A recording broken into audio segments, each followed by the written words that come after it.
तो क्या हाल है मेरे दोस्तों, मेरा नाम है सासबेक्ट और आज हम देखने वाले हैं एक नया एनिमे। इस एनिमे की शुरुआत में हमें दिखाते हैं कि किसी जगह पे बहुत सारी आग लगी होती है, वहां पे प्लेन उड़ रहे होते हैं और वो पूरी की पूरी जगह डिस्ट्रॉय हो रही होती है। तो वहां पे एक छोटी सी बच्ची भाग रही होती है, लेकिन अचानक से कोई आदमी वहां पे आता है और वो उस लड़की को आग के लपटों में फंसा देता है। और ये पूरा पार्ट इस स्टोरी से रिलेटेड है ही नहीं, फिर भी हमें ये क्यों दिखाया गया मुझे नहीं पता। उसके बाद हमारे मेन कैरेक्टर को इंट्रोड्यूस करते हैं जो कि होता है 37 ईयर्स का, और तभी ये हमें बताता है कि ये कैसे 37 ईयर्स का है और आज तक इसकी कोई गर्लफ्रेंड रही ही नहीं है। ये जिंदगी भर हमेशा अकेला रहा है। ऐसे ही ये रास्ता क्रॉस करता रहता है कि तभी इसे इसका दोस्त मिलता है जो कि इसके पास आता है अपनी गर्लफ्रेंड के साथ और बोलता है कि मेरे दोस्त देखो, ये मेरी गर्लफ्रेंड है और चलो हमने तुम्हारे लिए खाने का रिजर्वेशन किया है, तो हम इस होटल में जाएंगे और खाना खाएंगे। तो हमारा मेन कैरेक्टर इसके साथ होटल में जाने के लिए रेडी होता है, लेकिन तभी ही पीछे से एक गुंडा आता है और वो इसके दोस्त के ऊपर हमला करता है। तो हमारा मेन कैरेक्टर जो कि एक हीरो है वो जाता है इसको बचाने के लिए और बेचारा खुद वो चाकू खा लेता है और ऐसे ही ये खत्म होने लगता है। तो ये बोलता है कि अरे बाप रे, मैं ऐसे खत्म होने वाला हूँ। वेल, मेरी जिंदगी बहुत ही दर्दनाक थी, 37 ईयर्स का हो गया मैं और आज तक कभी कोई गर्लफ्रेंड नहीं थी मेरे पास।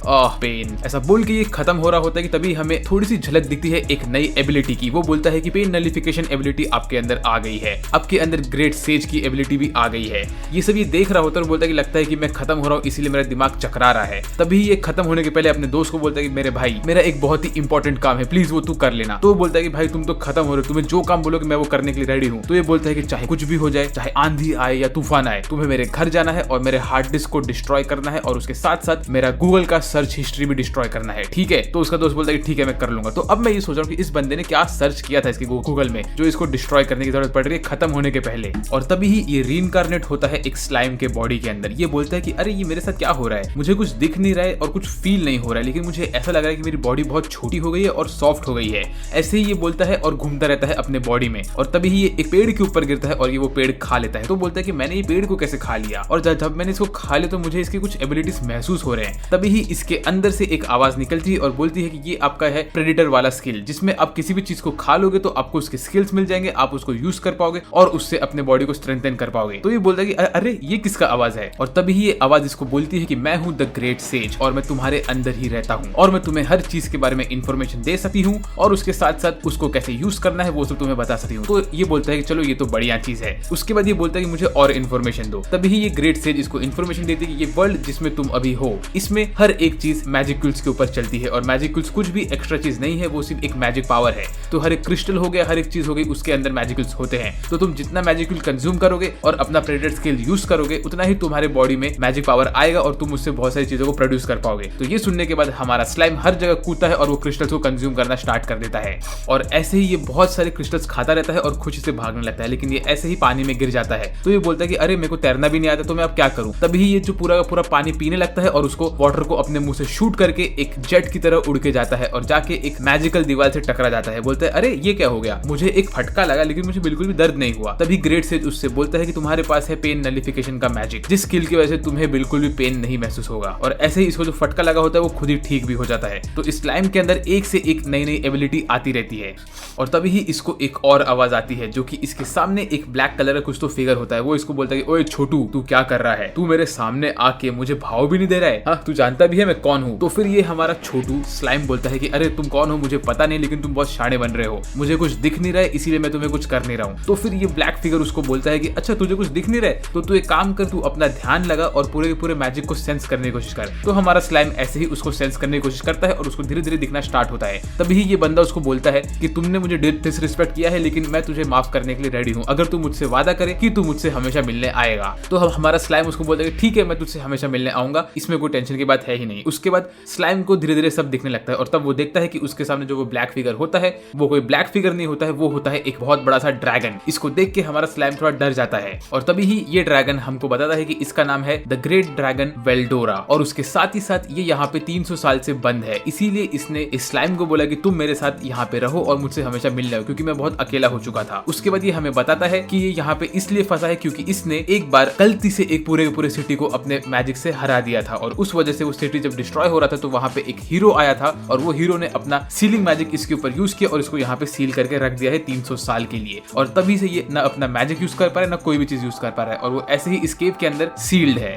फिर ये ड्रैगन हमारे स्लाइम से पूछता है कि तुम मुझे बताओ कि तुम कौन हो। तो हमें स्लाइम बताता है कि वो पहले एक इंसान था, फिर वो उसको किसी ने आके एक चाकू भोंक दिया, उस वजह से वो खत्म हो गया और अब वो इस स्लाइम के बॉडी में आ गया है। है। फिर उसके बाद हमारा स्लाइम देखता है कि वेल्डोरा के आसपास वो मैजिक वाला केज बना हुआ रहता है, तो वो बोलता है कि तो अच्छा यही जो चमकी हुई चीज है यही वो मैजिक केज है ना। तो वेल्डोरा बोलता है कि हाँ। फिर उसके बाद स्लाइम बोलता है कि अरे यार तुम तो यहाँ बहुत अकेले हो जाओगे। वेल मेरे पास एक प्रपोजल है, क्यों ना तुम और मैं दोस्त बन जाए, क्योंकि हम दोनों ही यहाँ पे अकेले हैं। तो वेल्डोरा बोलता है कि क्या तू एक स्लाइम होकर मेरा दोस्त बनना चाहता है? तो हमारा स्लाइम बोलता है अरे बाप रे मुझे माफ कर दो, मुझसे गलती हो गई। तो वेल्डोरा बोलता है अरे नहीं, मैं तो बहुत खुश हूँ कि तुम मेरे दोस्त बनना चाहते हो, तो आज से तुम और मैं दोस्त हैं। ऐसा करके दोनों अपना हाथ मिलाते हैं। फिर उसके बाद हमारा हीरो बोलता है कि वाह मैं इस दुनिया में आके एक ड्रैगन से दोस्ती कर रहा हूँ। वेल आई होप कि मेरे दोस्त ने मेरे हार्ड ड्राइव को डिस्ट्रॉय कर दिया होगा। तभी हमें अगले सीन में दिखाते हैं कि उसके दोस्त ने इसके कंप्यूटर को पानी में फेंक के खराब कर दिया होता है। फिर उसके बाद हमें अगले सीन में दिखाते हैं कि हमारा स्लाइम हमारे ड्रैगन को बोलता है कि तुम इसके अंदर 300 साल से फंसे हुए हो, तो तुम मुझे जरा ये बताओ कि अगर तुम यहाँ से बाहर नहीं निकले तो क्या होगा। तो हमारा ड्रैगन बोलता है कि मेरे पास अभी और 100 साल तक जीने की एनर्जी है, और अगर मैं अगले 100 साल तक इस प्रिजन से बाहर नहीं निकला तो मैं शायद खत्म हो जाऊंगा। तो ये सुन के रिमूरो बोलता है कि अरे ये तो बहुत बड़ी प्रॉब्लम वाली बात है, रुको मैं मेरा प्रेडेटर स्किल तुम्हारे ये शील्ड के ऊपर यूज करके देखता हूँ कि शायद कुछ हो जाए इससे, लेकिन वो बिल्कुल भी कामयाब नहीं हो पाता है। तो हमारा स्लाइम बोलता है कि मुझे 2 मिनट का टाइम दो, मैं जरा सोचता हूँ कि मुझे क्या करना चाहिए। तो हमारा स्लाइम अपने सेज से बात करता है और उससे पूछता है कि मुझे क्या करना चाहिए। तो सेज उसे ऑप्शन देता है, बोलता है कि अगर तुम ये जो शील्ड है इसको दोनों तरफ से एनालाइज करो तो तुम्हें शायद समझ जाएगा कि तुम्हें इसे कैसे ब्रेक करना है। तो फिर हमारा स्लाइम ड्रैगन को बोलता है कि ड्रैगन मेरे पास एक सॉल्यूशन तो है कि मुझे इस शील्ड को दोनों साइड से इन्वेस्टिगेट करना पड़ेगा कि कैसे बना हुआ है, और तो ही मैं समझ पाऊंगा मुझे इसे कैसे तोड़ना है। तो ड्रैगन बोलता है कि अच्छा तो तुम ये कैसे करोगे।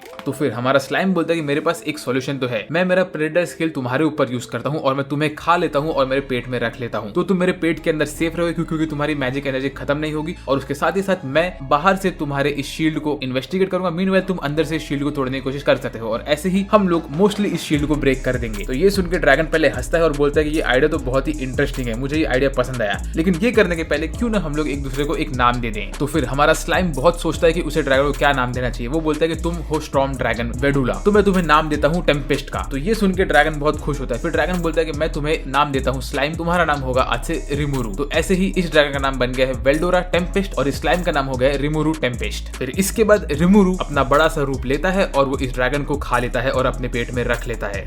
और फिर इसके बाद आसपास के कंट्री के लोग बैठ के डिस्कस करते हैं कि वेल्डोरा जैसे गायब हो चुका है तो उसके वजह से कैसे उनका सिस्टम हिल चुका है, और उसके साथ साथ वेल्डोरा गायब कैसे हुआ, इस चीज के बारे में सब लोग डिस्कस करते रहते हैं और सोचते रहते हैं कि ये इतना बड़ा ड्रैगन कैसे गायब हो गया। वेल्डोरा एक ऐसा ड्रैगन है जो कि टॉप 4 ड्रैगन में से एक है। मीनवाइल रिमुरू आराम से वो केव के अंदर घूमता रहता है और सारे के सारे मैजिक क्रिस्टल्स खा रहा होता है। तभी वो एक नया एबिलिटी सीख जाता है जिसका नाम होता है वाटर ब्लेड, और ऐसे ही वो खुशी खुशी घूमता रहता है और तभी उसके सामने एक बड़ा सा सांप आता है। तो रिमुरू उसके ऊपर वाटर ब्लेड यूज करता है और वो सांप को एक ही झटके में मार देता है। उसके बाद रिमुरू वो सांप को खाता है और उस सांप को खाने के बाद रिमुरू को उस सांप के बहुत सारे एबिलिटी मिल जाते हैं। ऐसे ही हमारा स्लाइम बॉय घूमता रहता है उस केव के अंदर और एक एक करके सारे के सारे जानवर और मॉन्स्टर को वाटर ब्लेड से मार मार के उनकी एबिलिटी खा रहा होता है। उसने एक बैट को मारा होता है, एक मकड़ी को मारा होता है, एक चूहे को मारा होता है, एक और सांप को मारा होता है और बहुत सारी अजीब चीजों को मारा होता है। तो ये भाई ड्रैगन को खाने के बाद एकदम से ओवर पावर्ड बन चुका है और ऐसे ही ये अपना जिंदगी वहां पे निकालता होता है। लेकिन टोटल 1 महीने के बाद इस केव का मेन डोर 3 एडवेंचरर्स आके खोलते हैं और वो लोग अपने ऊपर इनविजिबिलिटी मैजिक लगा के अंदर केव के घुसते हैं छानबीन करने के लिए। तो रिमुरू ये मौका उठाता है, वो ट्रांसलेशन एबिलिटी यूज करता है और इनकी बातें सुन के वहां से बाहर भाग जाता है। और जैसे ही रिमुरू बाहर निकलता है तो वो देखता है कि उसके ठीक सामने बहुत सारे गॉब्लिन्स की आर्मी होती है जो कि एकदम दुबले पतले और एकदम कमजोर दिखते हैं। तो रिमुरू इनको बोलता है तुम लोग यहाँ पे क्यों आए हो। तो ये लोग बोलते हैं कि सर हम आपसे मिलने आए हैं क्योंकि हम आपकी एनर्जी को महसूस कर सकते हैं, आप बहुत ज्यादा स्ट्रॉन्ग हो, तो हम चाहते हैं कि आप प्लीज हमारे साथ हमारे विलेज में चलिए, हमको बहुत इंपॉर्टेंट काम है आपसे। तो रिमुरू अपनी असली आवाज में इनसे बात करता है जो सुन के लोग एकदम डर जाते हैं। लेकिन रिमुरू इनके साथ जाता है इनके विलेज में, वहां पे विलेज का चीफ इनसे बात करता है और बोलता है कि मिस्टर रिमुरू हमने आपकी एनर्जी को सेंस कर लिया है। तो रिमुरू बोलता है किस एनर्जी की बात कर रहे हो तुम। फिर रिमुरू अपनी पर्सपेक्टिव को चेंज करता है तो वो देखता है कि उसके बॉडी से बहुत सारी एनर्जी निकल रही होती है। तो रिमुरू बोलता है हाँ, तो तुमने मेरे एनर्जी को सेंस कर लिया, मतलब तुम अच्छे हो। तभी ये चीफ बोलता है कि उनके विलेज के ऊपर बहुत ज्यादा अटैक हो रहा है वुल्फ्स का, क्योंकि जो इनका गार्डियन था वेल्डोरा वो यहाँ से गायब हो चुका है, तो यहाँ पे बैलेंस बचा ही नहीं है। और इसी बीच में इस चीफ का लड़का भी खत्म हो गया था। तो चीफ बोलता है कि प्लीज हमारी हेल्प करो और इन सब वेयरवुल्फ्स को यहाँ से हटाओ। तो रिमुरू बोलता है कि मैं तुम्हारा हेल्प तो करूंगा लेकिन मुझे इससे क्या मिलेगा। तभी ही चीफ बोलता है कि अगर आपने हमारी हेल्प की तो हम लोग आपको जिंदगी भर आपके सर्वेंट बन के रहेंगे और हमेशा आपसे लॉयल रहेंगे। तो रिमुरू बोलता है चलो ये भी ठीक है। उसके बाद इनके विलेज में सायरन बजता है कि इनके ऊपर वापस से वुल्फ्स अटैक कर रहे हैं। तभी रिमुरू बाहर निकलता और बोलता है तुम लोग अब टेंशन मत लो, अब इन वुल्फ्स को मैं संभालूंगा। फिर अगले सीन में हमें दिखाते हैं कि रिमुरू जाके सब गॉब्लिन से बात करता है और उनको बोलता है कि अब इस बैटल को मैं संभालूंगा। तो पहले तुम लोग मुझे वो दिखाओ जिन लोग की हालत बहुत खराब है और जिनको चोट लग चुकी है इस वॉर में। तो उनका चीफ रिमुरू को एक टेंट के अंदर लेके जाता है और वो देखता है वहां पे बहुत सारे गॉब्लिन घिरे हुए रहते हैं और उन्हें बहुत बेकार बेकार चोट लगी होती है। तो रिमुरु सोचता है कि मुझे क्या करना चाहिए। तभी ही रिमुरु एक एक करके सारे के सारे गॉब्लिन को अपने अंदर खाने लगता है और उनको पोशन से उनके पूरे बॉडी पे पोशन मार मार के उनको ठीक करता है और ऐसे ही वो सारे के सारे वुंडेड गॉब्लिन्स को ठीक कर देता है। उसके बाद रिमुरु बाहर निकल के बोलता है कि अभी हम लोग को नेक्स्ट काम जो करना है वो है हमें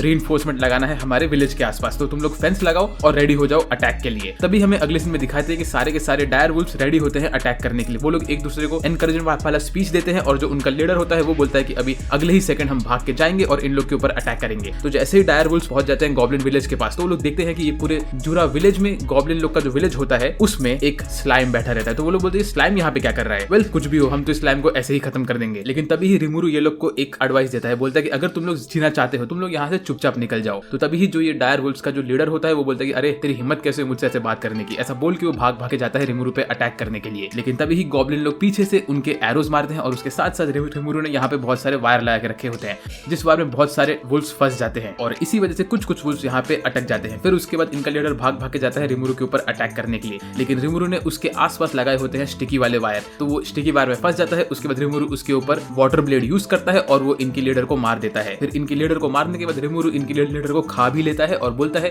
कि अब मैं इसके पूरे बॉडी को एब्जॉर्ब कर लूंगा और इसको मिमिक करके इन लोग को भगाने की कोशिश करूंगा। तो रिमुरु वो वुल्फ के शेप में बन जाता है और इन सब के सब वुल्फ्स को बोलता है कि तुम लोग यहाँ से चुपचाप निकल जाओ। लेकिन ये वुल्फ्स रिमुरु के पास जाते हैं और अपने घुटने टेक के बोलते हैं कि आज से तुम हमारे मास्टर हो। फिर उसके बाद हमें अगले सीन में दिखाते हैं कि विलेज के अंदर वुल्फ्स और गॉब्लिन सब साथ में रहते हैं। तो रिमुरु बोलता है कि अब से तुम सब लोग यहाँ पे साथ में रहोगे और तुम लोग पैर बना के एक दूसरे के साथ रहोगे। फिर उसके बाद रिमुरु बोलता है कि चलो अब मुझे लोगों को काम करवाना है। तो सबसे पहले बोलते हैं अरे तुम लोग का नाम क्या है? तो ये गॉब्लिन बोलता है कि हम लोग का कुछ नाम ही नहीं है। तो रिमुरु बोलता है ठीक है मैं सबको नाम दूंगा। तो ये सुन के सारे मॉन्स्टर्स खुश हो जाते हैं। तो रिमुरु थोड़ा कंफ्यूज होता है कि ये लोग ये सुन के इतना खुश क्यों हो रहे हैं। फिर रिमुरु एक एक करके सारे गॉब्लिन्स को नाम देने लगता है और इस गॉब्लिन का नाम गोबता होता है और ये मेरा फेवरेट गॉब्लिन है। फिर रिमुरु ऐसे ही करके सारे के सारे गॉब्लिन्स को तो नाम दे देता है। उसके बाद जब वुल्फ्स की बारी आती है तो रिमुरु बोलता है कि ये जो इनका लीडर का बेटा है इसके सर पे एक स्टार है और ये बहुत ही तेज है तो मुझे इसे कुछ अच्छा नाम देना चाहिए। वेल तुम्हारा नाम होगा रंगा टेम्पेस्ट। और ये बोलने के बाद रिमुरु अचानक से पिघलने लगता है और वो बेहोश हो जाता है। तब हमें अगले सीन में मालूम पड़ता है कि रिमुरु असल में बेहोश इसलिए हुआ था क्योंकि उसकी सारी की सारी मैजिक एनर्जी खत्म हो गई थी। उसका रीजन ये होता है कि जब भी किसी भी मॉन्स्टर को नाम मिलता है तो फिर वो जो बंदा उसको नाम देता है वो बंदा अपनी मैजिक यूज करता है उसको नाम देने के लिए। और इसका क्या सिग्निफिकेंस है ये है कि अगर किसी भी मॉन्स्टर को नाम मिलता है तो वो मॉन्स्टर इवॉल्व होता है और वो और स्ट्रॉन्ग बन जाता है। तो हमें अगले सीन में दिखाते हैं कि रिमुरु 3 दिन के बाद सो के उठता है और उसकी मैजिक एनर्जी पूरी की पूरी रिकवर हो चुकी होती है। लेकिन इस वक्त सारे के सारे गॉब्लिन ट्रांसफॉर्म हो चुके होते हैं स्ट्रॉन्गर गॉब्लिन्स में। सारे मेल गॉब्लिन्स बन गए होते हैं हॉब गॉब्लिन्स और तो सारे फीमेल गॉब्लिन्स बन गए होते हैं गॉब्लिना। और ऐसे ही यहाँ पे सब लोग एकदम से ट्रांसफॉर्म हो गए होते हैं। इवन हमारा वुल्फ रंगा तक टेम्पेस्ट वुल्फ में कन्वर्ट हो जाता है और वो बहुत बड़ा हो जाता है साइज में। और उसके साथ साथ जैसे ही वो अपनी पूंछ हिलाता है तो इतना ऑरा क्रिएट होता है कि सब कुछ उड़ जाता है। और अब सब लोगों ने रिमुरु को अपना कैप्टन मान लिया रहता है। फिर इसके बाद रिमुरु रंगा से पूछता है कि रंगा मैंने तो सिर्फ तुम्हें नाम दिया था तो सारे के सारे वुल्फ्स कैसे इवॉल्व हो गए? तो रंगा बोलता है कि हम सब जो डायर वुल्फ्स है वो लोग एक ही एंटिटी है, तो जैसे ही आपने मुझे नाम दिया तो इन सबको ये फैमिली नेम मिल चुका है। फिर इसके बाद रिमुरु इस विलेज का जब चीफ बन गया होता है तो वो सबको कमांड देता है। पहले बोलता है कि मैं इस विलेज के अंदर 3 रूल रखना चाहता हूँ। पहला रूल ये है कि हम लोग कभी भी इंसानों को नहीं मारेंगे। दूसरा रूल ये है कि हम लोग कभी भी आपस में नहीं लड़ेंगे और तीसरा रूल ये है कि हम लोग कभी भी किसी और रेस को कमजोर नहीं दिखाएंगे और उनके ऊपर हमला नहीं करेंगे। तो फिर ये लोग डाउट पूछते हैं कि हम लोग इंसानों क्यों नहीं मारेंगे? तो रिमुरु बोलता है कि हम इंसान को इसलिए नहीं मारेंगे क्योंकि मुझे इंसान पसंद है। फिर गोबता डाउट पूछता है कि हम लोग दूसरे रेसेस को बिलिटिल क्यों नहीं करेंगे? तो रिमुरु बोलता है जैसे मैं तुम लोग को नाम दे तुम लोग बहुत स्ट्रांग हो तो हम लोग हमारी ताकत किसी और के ऊपर यूज नहीं करेंगे। फिर रिमुरु सबको कुछ ना कुछ काम देता है विलेज के अंदर और उसके बाद बोलता है कि इस विलेज में अभी मेन प्रॉब्लम तो ये है कि यहाँ पे कपड़ों का इशू है, तो कपड़ों के लिए हमें क्या करना चाहिए? तभी ही विलेज का चीफ बोलता है कि हमारे तो कपड़े छोटे के छोटे ही हैं क्योंकि हम लोग जैसे ही इवॉल्व हुए तो हमें नए कपड़े नहीं मिले। वेल हम कपड़ों के लिए तो मोस्टली ड्वार्फ के विलेज में जाके वहां से ट्रेड करते थे। तो रिमुरु बोलता है अच्छा तो मैं ड्वार्फ के विलेज में जाता हूँ और वहां से जाके कपड़ों का कुछ ना कुछ बंदोबस्त करता हूँ। लेकिन इसके पीछे एक और रीजन होता है क्योंकि रिमुरु को मिलना होता है एल्फ से। फिर इसके बाद हमें अगले सीन में दिखाते हैं कि रिमुरु और उसके साथ कुछ और गॉब्लिन्स सारे के सारे वुल्फ्स के ऊपर बैठ के जाते हैं ड्वार्फ विलेज में। वहां पे बीच रास्ते में रिमुरु इस गॉब्लिन से पूछता है कि तुम्हारे भाई को नाम किसने दिया था? तो ये बोलता है कि मेरे भाई को नाम दिया था डीमन लॉर्ड के एक बंदे ने। तो ये सुन के रिमुरु बोलता है कि अच्छा तो यहाँ पे हीरोज भी है और डीमन लॉर्ड्स भी है। वेल मैं होप करूंगा कि मैं ये लोगों में से किसी से भी ना मिलूं। उसके बाद ऐसे ही वो लोग आगे बढ़ते रहते हैं। तभी वो लोग रात को एक जगह पे रुक के खाना खाते रहते हैं। तभी रिमुरु पूछता है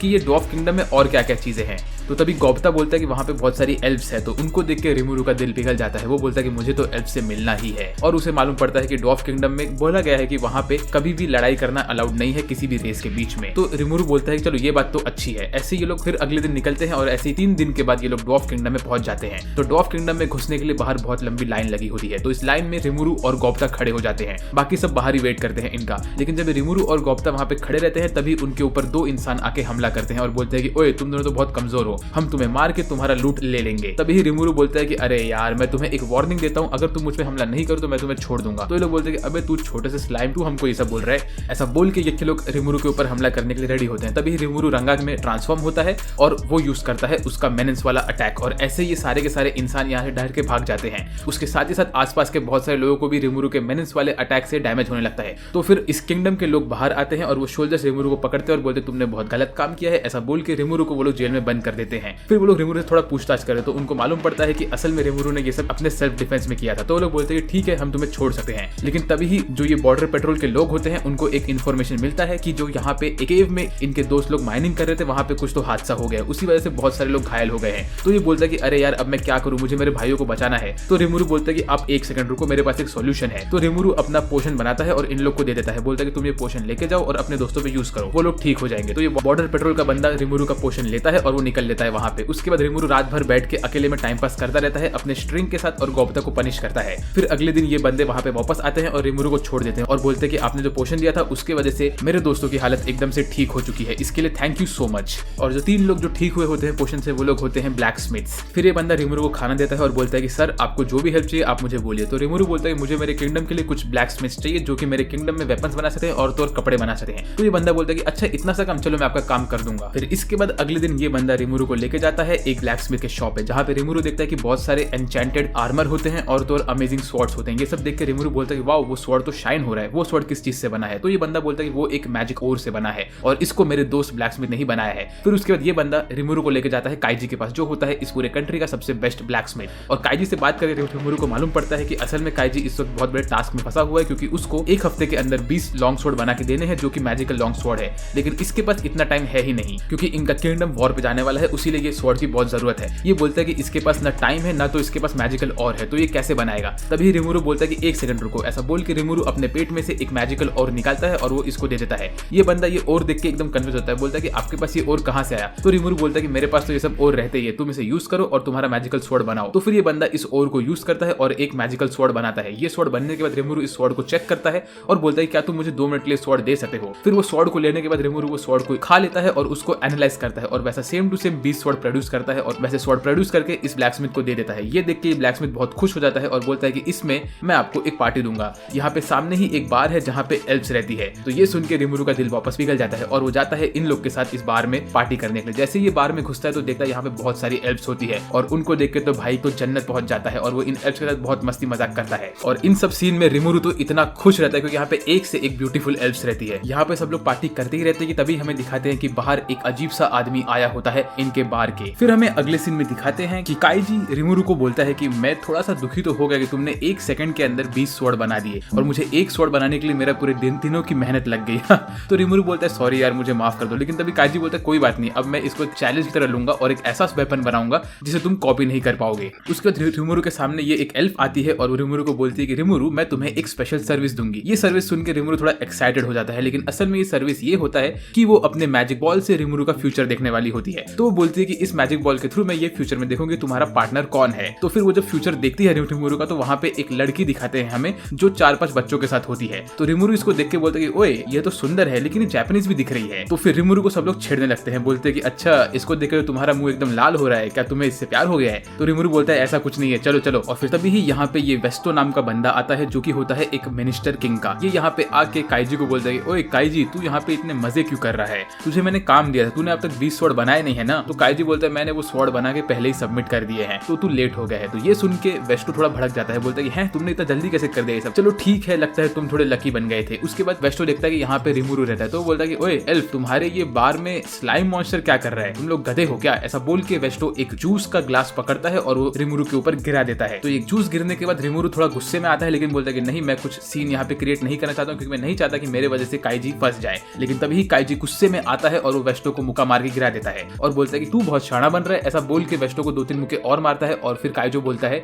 कि रिमुरु तुमने बोला था कि तुम्हें एक ब्लैक स्मिथ चाहिए, तो क्या तुम मुझे तुम्हारा ब्लैक स्मिथ लोगे और मुझे तुम्हारे कंट्री में अलाउंस दोगे? तो रिमुरु ये सुन के बहुत खुश हो जाता है। लेकिन स्टोरी इतनी ही अच्छी नहीं चलती है सबकी मेरे भाई। इसके बाद क्या होता है कि यहाँ के सब गार्ड्स आ जाते हैं और वो वेस्टो, रिमुरु और वेस्टो के तीनों दोस्तों को पकड़ के जेल में बंद कर देते हैं क्योंकि उन लोगों ने एक क्राइम किया होता है, उन लोगों ने एक मिनिस्टर के ऊपर हाथ उठाया होता है। फिर हमें अगले सीन में बताते हैं कि वेस्टो रिमुरु को बोलता है कि आप टेंशन मत लो, तो हमें कुछ ये लोग डेथ सेंटेंस नहीं देंगे, ज्यादा से ज्यादा ये लोग हमसे थोड़ा मजदूरी कराएंगे, तो हमें कोई टेंशन की बात है ही नहीं। उसके बाद जो वेस्टो के साथ ये 3 और लोग होते हैं, ये लोग बोलते हैं कि आप हमें भी अपने किंगडम में ले लो क्योंकि हम भी काइजी के साथ ही रहते हैं। ओ सॉरी, मैंने अब तक इस डॉफ को वेस्टो बोला, इसका नाम वेस्टो नहीं, इसका नाम काइजी है और वेस्टो तो वो मिनिस्टर का नाम है। सॉरी यार, मेरा तबियत थोड़ा सही नहीं है इसलिए थोड़ा प्रॉब्लम हो रहा है। मीनवाइल गोप्ता यहाँ पे सोता ही रहता है इस जेल में। तभी ही रिमुरु काइजी से पूछता है काइजी आप मुझे ये बताओ कि वो वेस्टो इतना भड़कता क्यों तुम्हारे ऊपर। तो काइजी अपना बैक स्टोरी बताता है, बोलता है कि वेस्टो असल में एक साइंटिस्ट टाइप बंदा था और वो एक रोबोट बना रहा था, लेकिन उसका रोबोट फट गया तो उसने वेस्टो ने वो नाम मेरे ऊपर डाल दिया ताकि मैं प्रॉब्लम में फंस जाऊं। उसके बाद से मेरे और वेस्टो के रिलेशन थोड़े खराब हो चुके हैं। फिर इसके बाद हमें अगले सीन में दिखाते हैं कि ये लोग कोर्ट में रहते हैं और यहाँ पे किंग और तो और जज बैठे हुए रहते हैं। तो फिर ये लोग बोलते हैं कि चलो तुम मुझे बताओ कि तुम्हारे साथ क्या हुआ। तो इन लोग का एक आदमी आता है और बोलता है कि सर काइजी ने वेस्टो के ऊपर हमला किया था और उसी वजह से वेस्टो इतना चोट खा के बैठ चुका है, तो मैं आपसे कहूंगा कि आप काइजी को कड़ी से कड़ी सजा दो। तो ये सुन के जज बोलता है कि काइजी और तुम्हारे कॉमरेड्स, मैं तुम लोग को सजा देता हूँ 20 साल तक लेबर करने का। उसके बाद ही किंग खड़ा होता है और बोलता है कि ओए रुक जा। फिर वो काइजी को बोलते हैं काइजी तुम कैसे हो। काइजी बोलता है कि मैं ठीक हूँ और किंग आप कैसे हो। ये सुन के किंग भी बोलता है कि मैं भी ठीक हूँ। तो फिर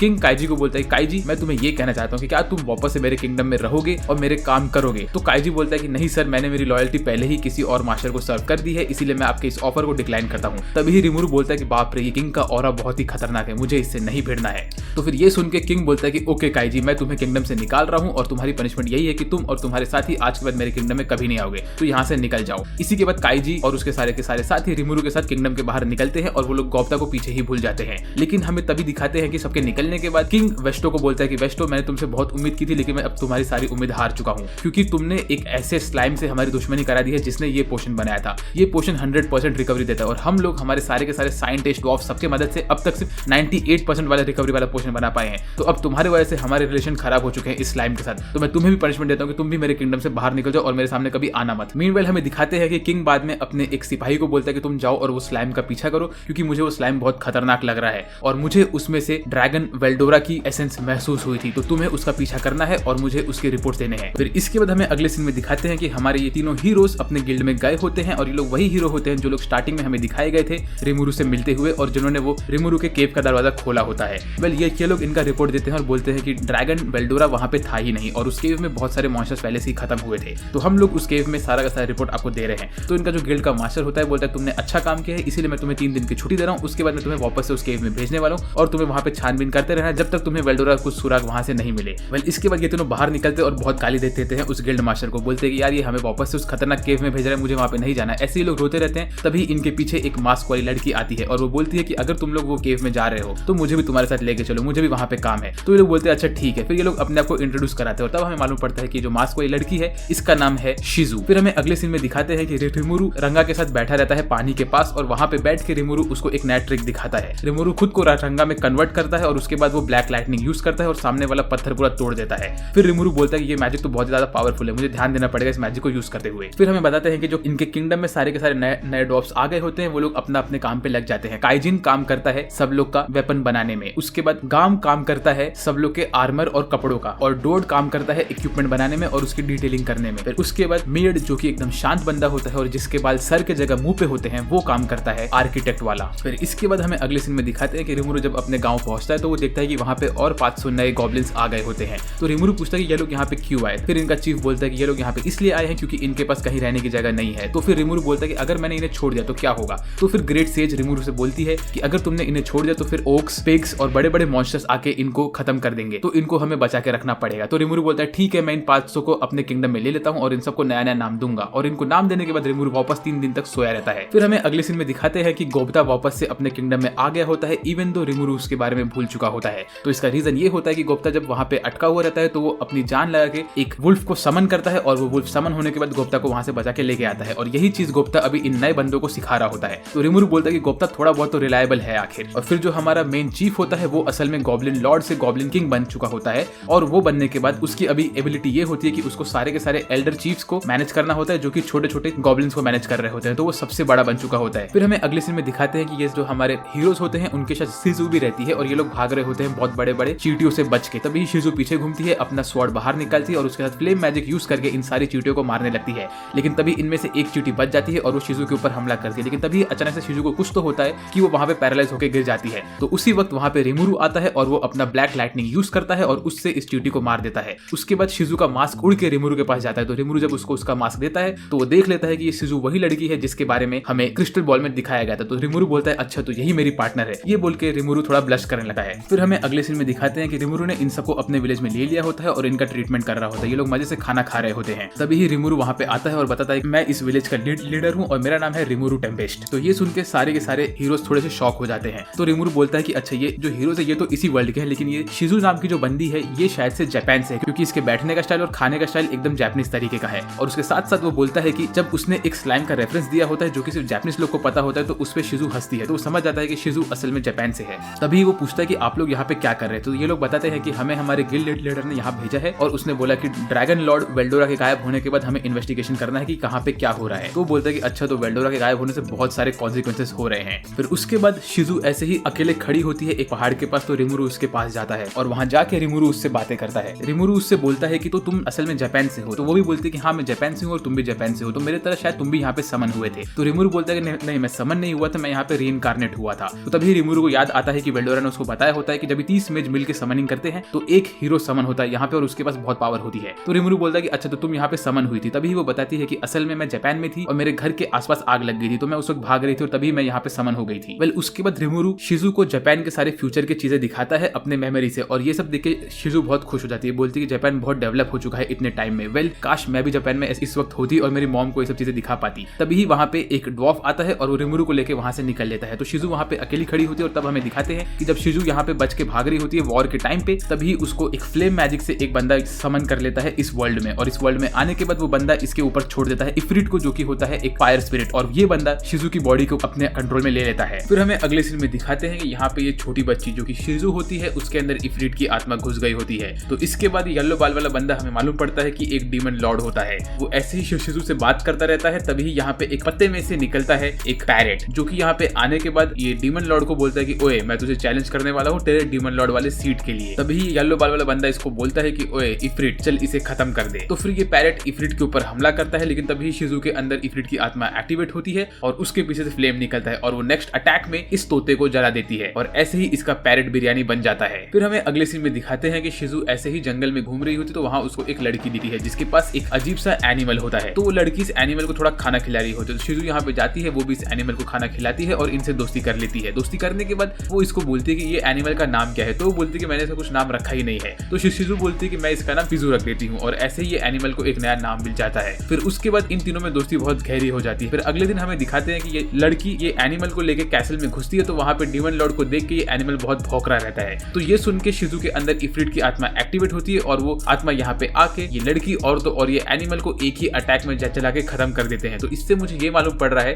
कि इफ्रिट जो है वो असल में ये डीमन लॉर्ड वाले बंदे के कमांड के अंदर है और वो उसको प्रोटेक्ट करेगा। और फिर हमें मालूम पड़ता है कि ये सब देखने के बाद शिजू बहुत रोती रहती है और वो असल जिंदगी में उठी है अपने नींद से और वो बोलते हैं ये मेरे साथ क्यों हो रहा है। और तभी ही उसके अंदर इफ्रिट की आत्मा वापस से एक्टिवेट होती है। फिर हमें अगले सीन में दिखाते हैं कि शिजू ऐसे ही पहाड़ के ऊपर खड़ी होती है और वो विलेज को देख रही होती है। तभी ही वहाँ पे रिमुरु आता है रंगा के ऊपर और वो बोलता है कि ओए शिजू तुझे हमारा गाँव कैसा लगा। तो शिजू बोलती है कि आपका गाँव तो मुझे बहुत पसंद है और मेरा मन है कि मैं यहाँ पे और टाइम तक रुकूं, लेकिन मुझे यहाँ से निकलना पड़ेगा। तो वो बोलता है कि ऐसा क्यों है। तो शिजू बोलती है कि इसका रीजन ये है कि अगर मैं यहाँ से नहीं निकली तो ये गाँव के ऊपर हमला हो सकता है और वो बहुत खतरनाक होगा, इसीलिए मुझे यहाँ से निकलना पड़ेगा और मेरा मेन गोल ये है कि मुझे जानना है कि मुझे इस दुनिया में किसने समन किया था। फिर हमें अगले सीन में दिखाते हैं कि शिजू और ये एरन नाम की लड़की रेडी होते हैं और वो लोग यहाँ से निकलते हैं उनके पार्टी मेंबर से मिलने के लिए। तभी अचानक से शिजू बीच में रुक जाती है और उसकी मास्क टूट जाता है और उसमें से निकलता है आग और ऐसे ही शिजू के अंदर से आग निकलना स्टार्ट हो जाता है। तो ये सब देख के हमारा स्लाइम अपने सारे के सारे गांव वालों को बोलता है तुम लोग यहाँ से भागो, इस चीज को मुझे संभालना पड़ेगा। और तभी शिजू उड़ते हुए आसमान में जाती है और उसके आंखों से आंसू निकलने लगता है। और इसके बाद जो होता है वो बहुत ही एपिक होता है क्योंकि शिजू का ट्रांसफॉर्म हो जाती है इफ्रिट के अंदर। और ये देख के स्लाइम बोलता है कि अरे भाई ये तो बहुत खतरनाक सिचुएशन है, तुम लोग भी यहाँ से भाग जाओ। लेकिन ये सुन के हमारे हीरोज बोलते कि नहीं हमें यहाँ पे रुकना है क्योंकि शिजू हमारे टीम का ही मेंबर है, तो हमें उसे बचाना है। फिर इफ्रिट यहाँ पे आने के बाद पूरे के पूरे गांव में आग लगाना स्टार्ट कर देता है और उसके साथ ही साथ वो 3-4 सैलामेंडर मॉन्स्टर्स को भी समन करता है जो कि एकदम पावरफुल होते हैं। ये सब लोग गांव में घूमते हैं और हर जगह आग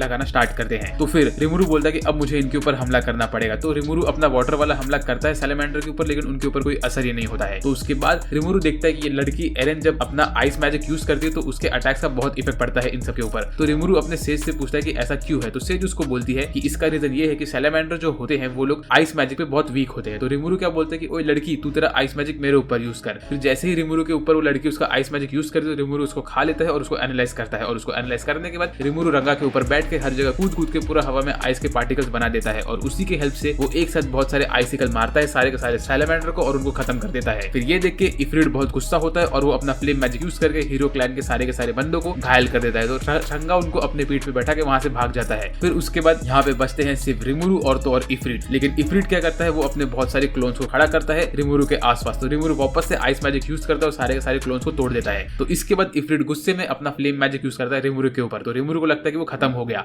लेकिन तभी उसको ग्रेट सेज बोलता है कि सर आप अभी खत्म नहीं हुए हो, आपके पास तो फ्लेम को निगेट करने की एबिलिटी है। तो रिमुरु बोलता है कि अरे ये तो बहुत बढ़िया है। उसके बाद रिमुरु ये फ्लेम में से बाहर निकलता है और इफ्रिट के पास जाता है उसके ऊपर हमला करने के लिए। लेकिन तभी ही रिमुरु ने इफ्रिट को अपने थ्रेड से अटका दिया होता है। फिर रिमुरु अपने प्रेडेटर स्किल को यूज करता है और इफ्रिट को खा लेता है। फिर हमें अगले सीन में दिखाते हैं कि रिमुरु थूकता है अपने मुंह से शिजु को और शिजु एकदम बेहोश रहती है। और रिमुरु के अंदर हमें दिखाते हैं कि वेल्डोरा और तो और इफ्रिट एक साथ बैठे रहते हैं और वेल्डोरा इफ्रिट को बोलता है कि अब तो तू फंस गया है बेटे, तू यहाँ से नहीं भाग सका। फिर अगले सीन में हमें दिखाते हैं कि रिमुरु शिजु के बगल में बैठा होता है और शिजु असल में एक बेड पे सो रही होती है। उसकी हालत बहुत खराब रहती है और वो एकदम कमजोर आवाज में रिमुरु से बात कर रही होती है। वो रिमुरु को बोलती है कि मुझे जिसका डर था वही हो गया, इफ्रिट ने मेरे बॉडी के ऊपर अपना कंट्रोल ले लिया था और उसने मेरे दोस्तों के ऊपर हमला किया। मुझे इस चीज का बहुत डर था क्योंकि ऐसा मेरे साथ पहले भी हो चुका है और ऐसा ही हुआ, इसीलिए मैं एक फेलियर हूँ। ऐसा बोल के वो ऑलमोस्ट रोने जैसी हो जाती है। फिर वो रिमुरु को बोलती है रिमुरु क्या तुम मेरी स्टोरी सुनोगे? तो रिमुरु बोलता है कि ऑफ कोर्स। फिर वो उसको रिमुरु को अपनी स्टोरी सुनाती है। वो कहती है कि मैं जब डीमन लॉर्ड लियोन के अंडर थी तो डीमन लॉर्ड लियोन ने मुझे छोड़ के ऐसे ही चला गया था, तो मैं उसके कैसल की देखभाल कर रही थी। तभी वहां पे एक हीरो आई थी। वो हीरो से लड़ने के बाद मैं ऑलमोस्ट हार गई थी और मुझे लगा कि वो हीरो मुझे खत्म कर देगी,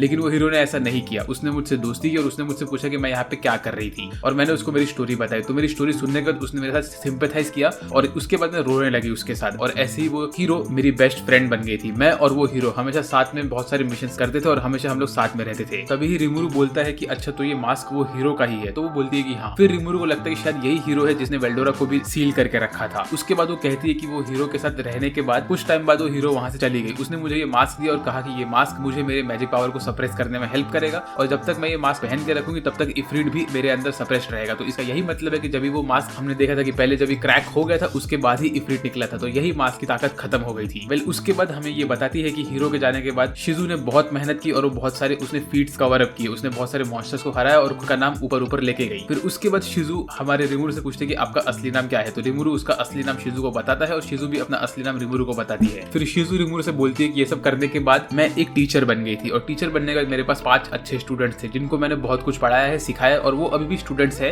लेकिन मैं उनको आगे नहीं पढ़ा सकती क्योंकि मुझे लग रहा है कि मैं भी खत्म होने वाली हूँ। फिर वो कहती है कि जब मैं ऐसे ही मेरे मिशन पे थी क्योंकि मुझे मेरे समनर से वापस मिलना था जो कि है लियोन, जो कि एक डीमन लॉर्ड है और मुझे उससे मिल के कुछ बातें करनी थी, तब मैं इन तीनों लोगों से मिली और इनसे मिलने के बाद मुझे बहुत अच्छा लगा। मैंने इन लोगों के साथ बहुत अच्छा एडवेंचर किया और मुझे बहुत ही मजा आया ये टाइम पे। भले ही ये लोग थोड़े से गधे हैं और बहुत डेंजर में रहते हैं, लेकिन फिर भी ये लोग बहुत अच्छे थे। वेल रिमुरु, मेरे को पता है कि मैं भी खत्म होने वाली हूँ, तो मैं तुमसे बस एक ही चीज बोलना चाहती हूँ, क्या तुम मुझे अपने प्रेडेटर स्किल से खा लोगे ताकि मैं ऐसे ही खत्म ना हूँ? तो रिमुरु बोलता है कि ठीक है मैं ऐसा कर तो सकता हूँ। तभी वो बोलती है कि प्लीज तुम ऐसा कर दो, मुझे ये दुनिया बहुत पसंद है और मैं चाहती हूँ कि मैं इसी दुनिया के अंदर हमेशा के लिए खत्म हो जाऊं और उसके साथ साथ जिंदा भी रहूं। तो फिर हमें अगले सीन में दिखाते हैं कि ऐसे ही शिजु अपनी जान छोड़ देती है और उसके बाल व्हाइट हो जाते हैं, मतलब उसको अल्ट्रा इंस्टेंट मिल जाता है गोकू के जैसे। फिर उसके बाद रिमुरु शिजु को खा लेता है और शिजु की बॉडी को अपने अंदर एब्जॉर्ब कर लेता है और तभी शिजु की बॉडी रिमुरु के अंदर एब्जॉर्ब होने के बाद शिजु को बहुत सारे सपने आते हैं कि कैसे वो अपने दोस्तों के साथ है, अपने मॉम के साथ है और वो खुश रहती है एकदम। फिर उसके ठीक बाद ये सारे के सारे हीरोज और तो और विलेज का चीफ ये लोग जाते हैं रिमुरु के टेंट के अंदर शिजु से मिलने के लिए। तब वो लोग देखते हैं कि वहां पे एक ब्लू बाल का लड़का रहता है। तो जैसे ही वो लोग देखते हैं तो उनको मालूम पड़ता है ये लड़का कोई और नहीं, ये तो हमारा स्लाइम रिमुरु ही है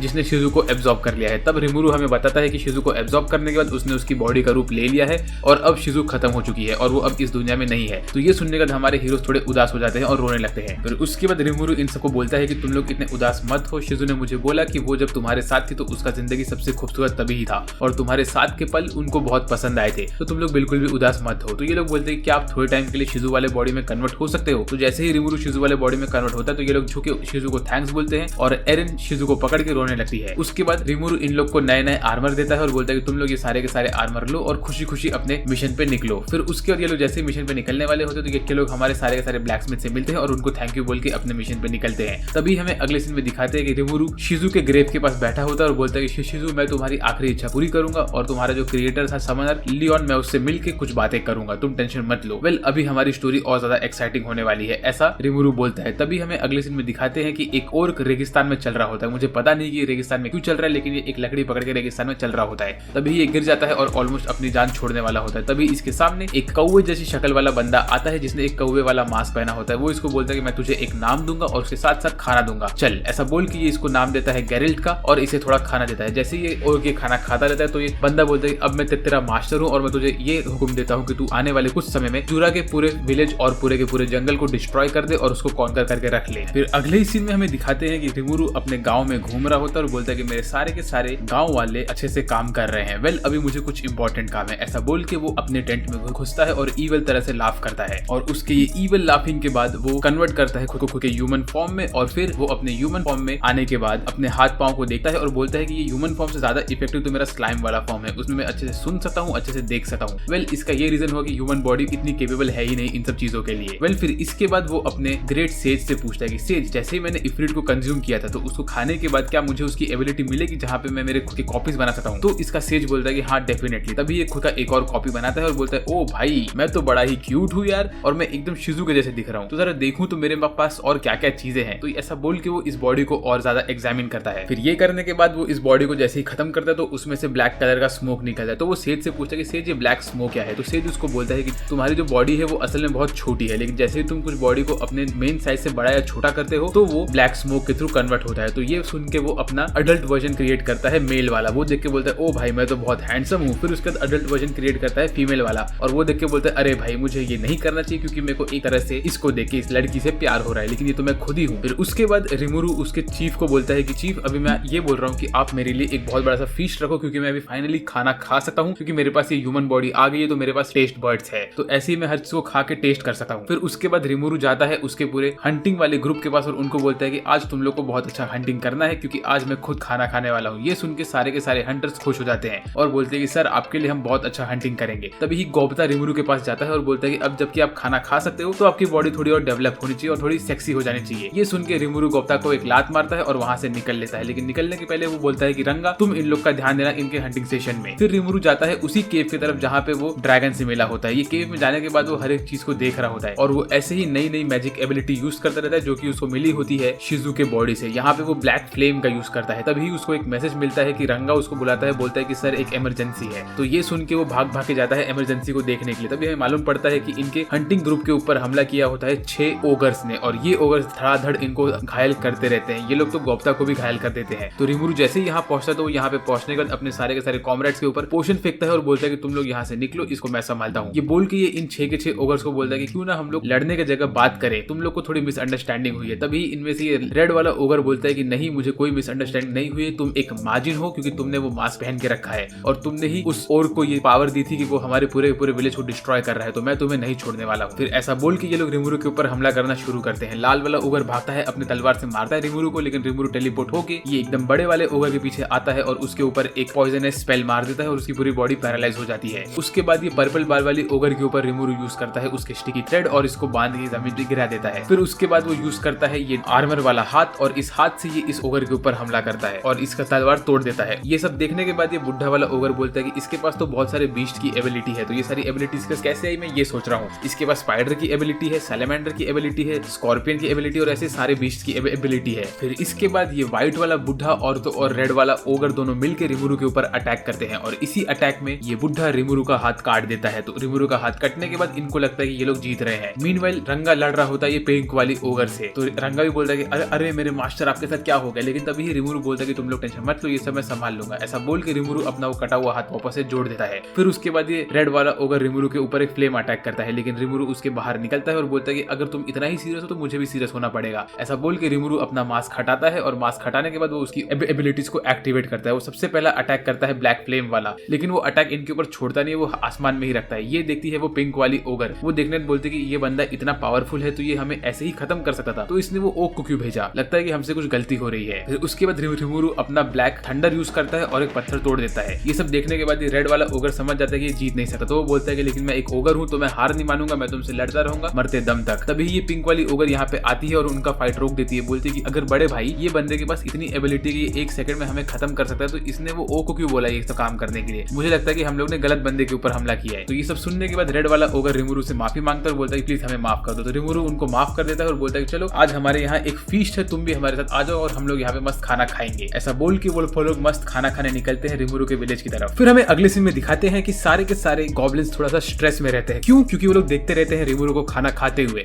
तो लोग सोचते हैं कि क्या रिमुरु को खाने का टेस्ट आएगा कि नहीं, क्योंकि अब तक तो वो एक स्लाइम था तो उसके पास बिल्कुल भी टेस्ट बड्स थे ही नहीं, तो उसको किसी भी चीज का टेस्ट नहीं आता था। लेकिन रिमुरु ने जैसे ही पहला बाइट खाया तो वो खुश हो जाता है क्योंकि उसे फाइनली टेस्ट आता है उन सब चीजों का। फिर हमें अगले सीन में दिखाते हैं कि हमारे ओगर्स बैठे होते हैं, कुछ तो भी चीफ के साथ और तो और कोई और लोगों के साथ। यहाँ पे लोग बातें करते हैं कि उनके विलेज में क्या हुआ। तो ये रेड वाला बंदा बोलता है कि मेरे विलेज में ओक्स ने अटैक किया और अटैक करने के बाद उनने मेरे सारे के सारे भाइयों और बहनों को मार दिया, और वो लोगों ने ऐसा अकेले कैसे किया वो मुझे समझ नहीं आ रहा, क्योंकि हम ओगर लोगों से तो ज्यादा स्ट्रॉन्ग ओक्स तो होते हैं नहीं, तो भी उन्होंने हमें हरा दिया। और ये अटैक उन लोगों ने अकेले नहीं किया था, उनके साथ एक माजिन था जिसने एक मास्क पहन के रखा था। तो यही मैं सोच रहा हूँ कि ये लोगों ने ऐसा कैसे किया। फिर उसके बाद अगले सीन में रिमुरु यहाँ पे आता है और वो ये रेड वाले ओगर को बोलता है कि तुम्हारे साथ जो भी हुआ है मैं उस चीज का बदला लेना चाहता हूँ, लेकिन मैं तुम्हें एक और ऑफर देता हूँ, क्यों ना तुम लोग मेरे विलेज में ही रह जाओ। अगर तुम मेरे विलेज में रह गए तो मेरे विलेज का स्ट्रेंथ और अप हो जाएगा, और उसके साथ ही साथ मैं भी तुम लोग को एक अच्छा खासा खाना दे सकता हूँ, शेल्टर दे सकता हूँ और बहुत सारा कपड़े दे सकता हूँ, तो तुम लोगों के लिए अच्छा ही है। तो ये रेड वाला ओगर बोलता है मुझे थोड़ा टाइम दीजिए, मैं सोच के आपको बताता हूँ।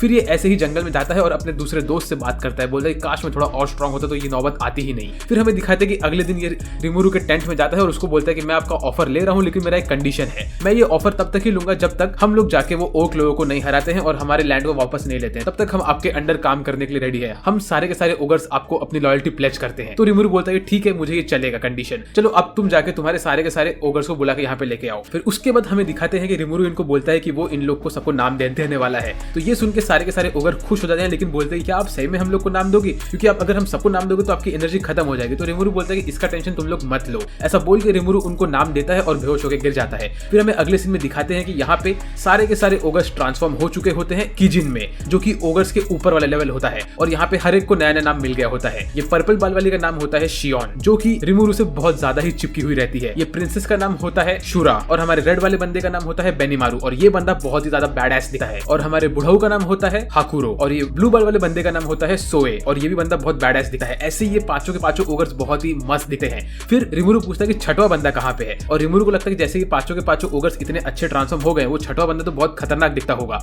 लेकिन जो छठवां बंदा होता है वो एकदम ह्यूमन की तरह दिखता है, और उसका नाम कुरुबे हो गया होता है। तो रिमुरु बोलता है कि वाओ ये बंदा तो एक्चुअली ह्यूमन जैसे ट्रांसफॉर्म हो गया है, ये एकदम खतरनाक ओगर दिख ही नहीं रहा है। फिर हमें अगले सीन में दिखाते हैं कि टोटल 2 लाख ओक्स अपनी आर्मी लेके चल के जा रहे होते हैं अगले जगह पे अटैक करने के लिए। फिर उसके बाद दिखाते हैं कि अगले ही सीन में लिजर्ड मैन की आर्मी होती है। वो लोग बोलते हैं कि सर हमने हमारा मैजिक यूज करके डिटेक्ट किया है कि हमारे ऊपर अटैक होने वाला है ओक्स का, और वहां पे टोटल 2 लाख ओक्स है, और वो लोग यहाँ पे आके हमारे ऊपर ही अटैक करने वाले। तो चीफ आप बताइए हमें क्या करना चाहिए। तो ये सुन के इनका चीफ बोलता है कि मुझे लग रहा है कि इन लोग को कोई ना कोई कंट्रोल कर रहा है, और वो डेफिनेटली एक ओक लॉर्ड होने वाला है, और अगर ओक लॉर्ड यहाँ पे आ गया है तो इसका ये मतलब है कि हम लोग जीत नहीं पाएंगे, तो हमें कुछ ना कुछ तो करना पड़ेगा। ऐसे ही वो बोल के अपने बेटे को समन करता है जिसका नाम गाबेरू होता है। इसका ये मतलब है कि इसके बेटे को पहले ही किसी ने नाम दिया है, तो इसका बेटा इवॉल्व हो चुका है। वो गाबेरू को बोलते हैं गाबेरू तुम जाओ और आसपास के विलेज के सारे गॉब्लिन्स को यूनाइट करो और उनको हमारे अंडर लेके आओ, ताकि हम सब मिलके इन ओक्स की आर्मी को खत्म कर दें। तो गाबेरू बोलता है ठीक है फादर मैं ये करने के लिए रेडी हूँ। फिर उसके बाद हमें अगले सीन में दिखाते हैं कि ये बुढ़ऊ वाला ओगर सारे के सारे गॉब्लिन्स को स्वॉर्ड फाइटिंग सिखा रहा होता है, और उसमें वो गोब्ता की बहुत हालत खराब करता है। उसके बाद बेनीमारू स्लाइम को बोलता है कि सर असल में ये जो बंदा है, मुझे ऐसा डाउट गिर रहा है कि ये बंदे ने आके इस माजिन ने एक ओक को ओक लॉर्ड में कन्वर्ट कर दिया है, और उसी वजह से ये 2 लाख ओक्स ऐसे अटैक कर पा रहे हैं हम लोग के ऊपर। तो बोलता है कि ये बंदे के बारे में तुम्हें क्या पता है। तो बेनीमारू बोलता है कि ये बंदे का नाम ग्रिलल्ड है, और इसने पहले मेरे पास आके मुझे नाम देने का ऑफर किया था, लेकिन मैंने उसका ऑफर एक्सेप्ट नहीं किया था। तो तभी स्लाइम बोलता है कि अच्छा ये तो वही बंदा है जिसने हमारे गॉब्लिन चीफ के बेटे को भी नाम दिया था। फिर उसके बाद सोए यहाँ पे आता है, और वो रिमुरु को बोलता है कि सर मैंने ये नोटिस किया है कि गॉब्लिन विलेज के जो दूर वाला एरिया है वहां से बहुत सारे ओक्स जा रहे हैं लिजर्ड मैन के एरिया में उनके ऊपर अटैक करने के लिए, तो हमें क्या करना चाहिए। तो रिमुरु बोलता है कि तुम अभी उनके ऊपर ध्यान दो, अभी हमारे ऊपर कोई खतरा नहीं, तो हम लोग कुछ स्टेप नहीं लेंगे। फिर हमें अगले सीन में दिखाते हैं कि गाबेरू अपनी आर्मी को लेकर गॉब्लिन से मिलने के लिए जाता होता है और बहुत खुश रहता है,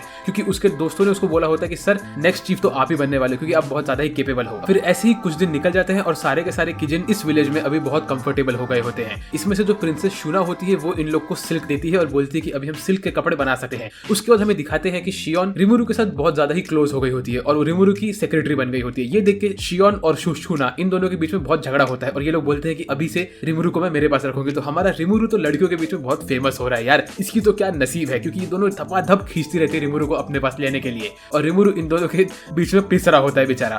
फिर इसके बाद शियोन रिमुरु को खाने वाले रूम में लेके जाती है और बोलती है कि सर मैंने आपके लिए बहुत अच्छा खाना प्रिपेयर किया है, प्लीज आप खाइए। तो ये सुन के रिमुरु तो बहुत खुश हो जाता है, लेकिन उसके आसपास बुढ़ऊ होता है, सोए होता है और तो और बेनीमारू होता है। ये लोग ये चीज सुन के एकदम घबरा जाते हैं। तो सोए बोलता है कि सर मुझे काम है तो मुझे निकलना पड़ेगा, ऐसा बोल के सोए भाग जाता है। बुढ़ऊ अपना इनविजिबिलिटी मैजिक यूज करता है और वो वहां से गायब हो जाता है। और उसके बाद बेनीमारू बोलता है मेरा पेट खराब है इसलिए मैं नहीं खा सका। तो रिमोरू को थोड़ा डाउट गिरता है ये लोग ऐसा क्यों बोल रहे हैं। और तभी ही शियोन खाना लेके आती है, जो कि खाना नहीं होता है, ये अजीब टाइप का बवासीर पता नहीं क्या चीज होता है जिसमें से इतनी बदबू आती है और एकदम पॉइजनस दिखता है। तो रिमोरू इसको लेता है, बोलता है प्लीज भगवान मुझे बचा लेना, मैं इसको खाने के बाद खत्म ना हो जाऊं। लेकिन तभी वहां पे गोप्ता आ जाता है और रिमोरू गलती से ये खाना गोप्ता को खिला देता है। और जैसे ही वो गोप्ता को खिलाता है तो गोप्ता को पॉइजन चढ़ जाता है और गोप्ता बेचारा खत्म हो जाता है। तो तभी ही रिमोरू शियोन को बोलता है कि शियोन अगली बार जब तुम मेरे लिए खाना बनाओ तो तुम पहले वो खाने को टेस्ट करवाना बेनीमारू को। और ऐसा बोल के रिमोरू हंसता है, बोलता है साले बेनीमारू तूने मेरे को फंसा दिखाने यहाँ पे, अब तू सीख। फिर उसके बाद हमें अगले सीन में दिखाते हैं कि गाबिरू ने बहुत सारे गॉब्लिन्स के साथ दोस्ती कर ली होती है और अलायंस बना लिया होता है। उसने सारे के सारे विलेजेस से 7000 गॉब्लिन्स को कलेक्ट कर लिया होता है। फिर वो लोग बोलते हैं कि अभी जो अगला विलेज बचा है वो बचा है रिमोरू का विलेज। यहाँ पे इनको जाने का था क्योंकि इन लोगों ने सुना रहता है ये विलेज में गॉब्लिन्स ने डायर वुल्फ को टेम किया रहता है और उसके साथ ही साथ यहाँ पे कुछ ओगर्स भी होते हैं। तो गाबिरू बोलते हैं चलो अब हम इस विलेज के पास जाएंगे और वहां जाके मेरा प्रेजेंस दिखाऊंगा मैं इनको। फिर उसके बाद हमें अगले सीन में दिखाते हैं गाबिरू इनके विलेज में आ जाता है। तो रिमोरू जाता है गाबिरू से मिलने के लिए। फिर गाबिरू की एंट्री एकदम ग्रैंड तरीके से होती है, जो देख के रिमोरू बोलता है कि बाप रे ये बंदा कितना ड्रामेटिक है। तो गाबिरू यहाँ पे आने के बाद इनको बोलता है कि ओए तुम कमजोर गॉब्लिन्स और स्लाइम, मैं हूँ द ग्रेट गाबिरू और मैं तुम्हें ये अपॉर्चुनिटी देता हूँ कि तुम लोग मेरे अंडर काम करो और हमारी मदद करो इन ओक्स को हराने में। मैं जानता हूँ ये अपॉर्चुनिटी तुम्हारे लिए बहुत ग्रेट है क्योंकि तुम सब लोग एकदम कमजोर जो हो, ऐसा बोलता है वो। और सामने देखता है कि उसके सामने ओगर्स होते हैं और हॉब गॉब्लिन्स होते हैं जिनकी बॉडी गाबिरू से 100 गुना ज्यादा अच्छी होती है। तो गाबिरू घूम के अपने दोस्तों बोलता है अबे यार ये लोग तो मुझे कमजोर लग ही नहीं रहे, ये लोग तो हमसे ज्यादा ताकतवर है, तो क्या सच में ये लोग कमजोर गॉब्लिन है। फिर तभी ही गाबिरू देखता है कि यहाँ पे रिमोरू होता है। तो गाबिरू रिमोरू की बेइज्जती करता है, बोलता है कि तुम लोग इस स्लाइम को अपना मास्टर कैसे बना सकते हो, तो बहुत कमजोर है, मैं इस स्लाइम को ऐसे ही हरा दूंगा। तो ये सुन के बेनीमारू और तो रंगा दोनों ही गुस्सा होकर गाबिरू के ऊपर अटैक करने जाते हैं, लेकिन दोनों ही रुक जाते हैं क्योंकि उसी वक्त वहां पे आता है गोप्ता। तो रंगा जाता है और गोप्ता को पकड़ता है और बोलता है गोप्ता तुम एक काम करो, तुम इससे लड़ो। तो गोप्ता को देख के तो गाबिरू बोलता है अरे यार ये तो बहुत पिद्दी सा है, मैं तो इसको एक झटके में हरा दूंगा। लेकिन तभी ही रिमोरू बोलता है कि गोप्ता तुम जिंदा कैसे हो, मुझे लगा कि तुम शियोन का खाना खाने के बाद खत्म हो गए थे। तो गोप्ता बोलता है कि मैं इन सब चीजों से नहीं खत्म होने वाला हूँ। और तभी ग्रेट सेज बोलते हैं कि गोप्ता के अंदर पॉइजन रेजिस्टेंस आ चुका है। उसके बाद रिमोरू गोप्ता को बोलता है कि गोप्ता अगर तुमने इसको हरा दिया तो मैं तुम्हारे लिए एक नया वेपन बनवाऊंगा और अगर तुम इसको नहीं हरा पाए तो मैं तुम्हें शियोन के हाथ का खाना पूरे एक हफ्ते तक खाने को लगाऊंगा। तो ये सुन के गोप्ता सुपर सेन में ट्रांसफॉर्म हो जाता है और वो शैडो मैजिक यूज करता है और घूम के गाबिरू को एक एक मार के हरा देता है। और ये सीन में गोप्ता बहुत ही ज्यादा बैडएस लगता है। मतलब भाई इस गोप्ता को जिसको हम पिद्दी समझते थे ये बंदा इतना बैडएस हो गया है। और ये देख के तो रिमोरू तक शॉक होता है। वो बोलता है कि मैंने एक्सपेक्ट ही नहीं किया था कि गोप्ता जीत जाएगा, मुझे लगा गोप्ता हारेगा और इस बात का फायदा उठा के मेरे सारे के सारे साथी लोग इनके ऊपर हमला करेंगे और बोलेंगे तुमने हमारे आदमी को कैसे हराया, लेकिन यहाँ तो गोप्ता जीत गया। डैम। फिर उसके बाद रिमोरू इन सब बाकी लिजर्ड्स को बोलता है कि तुम लोग को अगर मेरा असिस्टेंस चाहिए तो मैं तुम्हारा हेल्प करने के लिए रेडी हूँ, लेकिन मैं तुम्हारे अंडर काम नहीं करने वाला हूँ। चलो तुम्हारे लीडर को उठाओ और निकलो यहाँ से। फिर उसके बाद हमें अगले सीन में दिखाते हैं कि सोए ने पूरा सर्वे कर लिया होता है और वो बताता है कि वहां पे टोटल 2 लाख ओक्स है और वो लोग जाके अटैक करने वाले हैं लिजर्ड मैन के ऊपर। तो हमें कुछ ना कुछ तो करना पड़ेगा क्योंकि उसके बाद वो लोग हमारे ऊपर भी अटैक कर सकते हैं। तो फिर रिमोरू बोलता है कि यार ये सब इतने सारे एक साथ कैसे अटैक कर रहे हैं। तभी ही बेनीमारू बोलता है कि शायद से उनके पास ओक लॉर्ड हो सकता है। और ओक लॉर्ड एक ऐसा टाइप का मॉन्स्टर होता है कि जो हजारों साल में सिर्फ एक बार आता है और उसकी मेन एबिलिटी ये होती है कि वो आने के बाद सबको कंट्रोल कर सकता है और सबको मोटिवेट कर सकता है। तो हमें कुछ ना कुछ तो करना पड़ेगा। ये इनकी थियरी होती है, ऐसे ही लोग डिस्कस करते रहते हैं कोई ना कोई सोल्यूशन के बारे में। तभी इनके सामने एक ड्रायड आती है जो कि होती है जुरा फॉरेस्ट की प्रोटेक्टर स्पिरिट। ये यहाँ पे आके रिमोरू को बोलती है कि रिमोरू मुझे तुम्हारी हेल्प चाहिए इस ओक लॉर्ड को हराने में। और हाँ ये ओक लॉर्ड सही में एग्जिस्ट करता है। फिर उसके बाद बेनीमारू इस ड्रायड से पूछता है कि तुम मुझे ये बताओ कि तुम डायरेक्टली हमारे पास क्यों आए, तुम तो किसी और का भी हेल्प ले सकती थी। तो ये बोलती है कि नहीं, मुझे ये पता है कि हमारे पूरे विसिनिटी में सबसे ज्यादा स्ट्रॉन्ग जो है वो है रिमोरू। ये स्लाइम इतना स्ट्रॉन्ग है कि ये उसे हरा सकता है, तो इसीलिए मैं इसके पास आई हूँ। तो रिमोरू बोलता है ठीक है मुझे थोड़ा टाइम दो, मुझे सोचना पड़ेगा इसके बारे में। तो ये ड्रायड भी इनके साथ बैठ जाती है डिस्कशन में। तो रिमोरू बोलता है कि ये जो ओक लॉर्ड है इसके बारे में मुझे जरा और बताओ। तो बेनीमारू बोलते हैं कि जो ओक लॉर्ड होते हैं वो लाखों साल में एक बार आते हैं और इनके पास ये एबिलिटी होती है कि ये लोग इनके पूरे के पूरे आर्मी को मोटिवेट कर सकते हैं और उनके अंदर से डर निकाल सकते हैं। तो जो इनकी आर्मी होती है वो एक तरह से ब्रेन वॉश हो चुकी होती है और वो इसके बोलने पे पूरा काम करते रहती है। और उसके साथ साथ सोए ने एक और फाइंडिंग ढूंढी है। तो ये बोलता है क्या ढूंढा है। तो सोए बताता है कि जब मैं पूरे एरिया में गया था जहाँ पे वो लोगों ने अटैक किया था, वहां पे मैंने देखा कि वहां पे कुछ नहीं बचा था, किसी की भी डेड बॉडी वहां पे नहीं थी। तो रिमोरू बोलता है इसका क्या मतलब हुआ। तो ये लोग बोलते हैं कि उसका मतलब ये है